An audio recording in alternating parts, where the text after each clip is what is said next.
you tell us your name and your address? My name is Paula Weimer, 2423 2nd Avenue in Scottsbluff. Thank you. Okay. So I just wrote it out. It said, hello and thank you for allowing me some of your time. My name is Paula Weimer and my husband is Russell Weimer.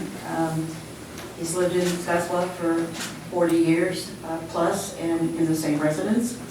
And I'm here because you as city council members need to be informed of a serious endangerment to Scottsbluff citizens.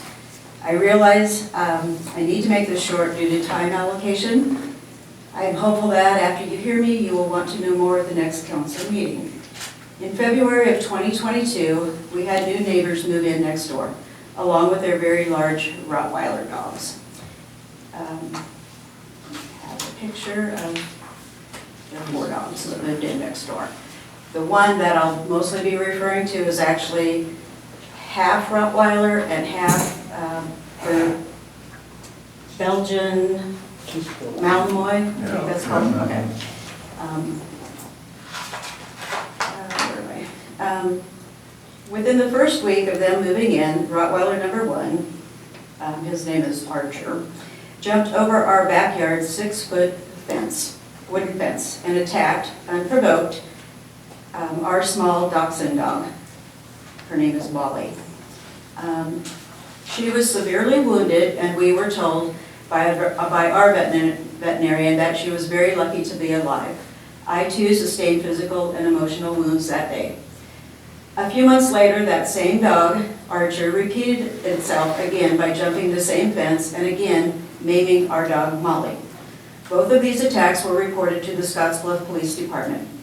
On June 30th of this year, while walking our leashed 2 dogs and accompanied by a friend and her leashed dog, all of these 3 dogs that we were walking are very small, under 12 to 10 pounds, and her leashed dog on 2nd Avenue, a serious and potential life-threatening incident occurred. We were 5 houses away from my home on the sidewalk when, from behind, we were viciously attacked by the same, mentioned previously, 3 large Rottweilers owned by our next door neighbors. What the 3 dogs did was barrel out of their front door rather than coming from behind in the backyard. They ran out their front door. We were down the block, about 5 houses down, and they came running after us, barreling after us. This was an unprovoked attack. These dogs had escaped from their front door. The attack was horrific. I was grounded by the Rottweiler while attempting to get him to release my dog Molly, who had in his jaws, shaking her like a rag doll. Blood spewed, and it felt like one of those slow-motion movie scenes where the worst outcome was inevitable. There truly is a lack of time to further discuss all of the necessary details surrounding this, including the subsequent trips to the veterinarian and numerous visits to the Scottsbluff Police Department. But I can assure you it has been a very painful and sad experience. What I can't adequately tell you now, due to time limit, is 1, the police department and the city attorney's response, which we've been very grateful to, and feel like especially police chief has been extremely helpful to us. Number 2, the city ordinances in regard to dangerous dogs and the penalties of such. Number 3, a more detailed account of these attacks by these dogs. And 4, an awareness to the public and that Scottsbluff lacks a Scottsbluff Animal Control officer at present.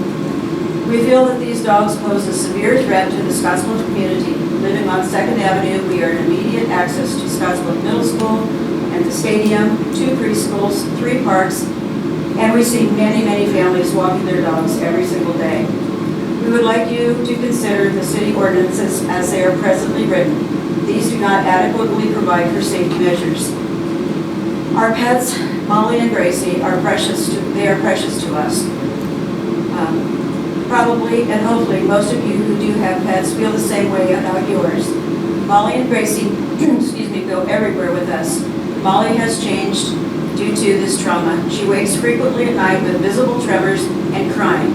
Nightmares, we assume. She will never be the same, and as our veterinarian has stated, these attacks have taken years off of her life. 3 violent attacks from the same dog is too many.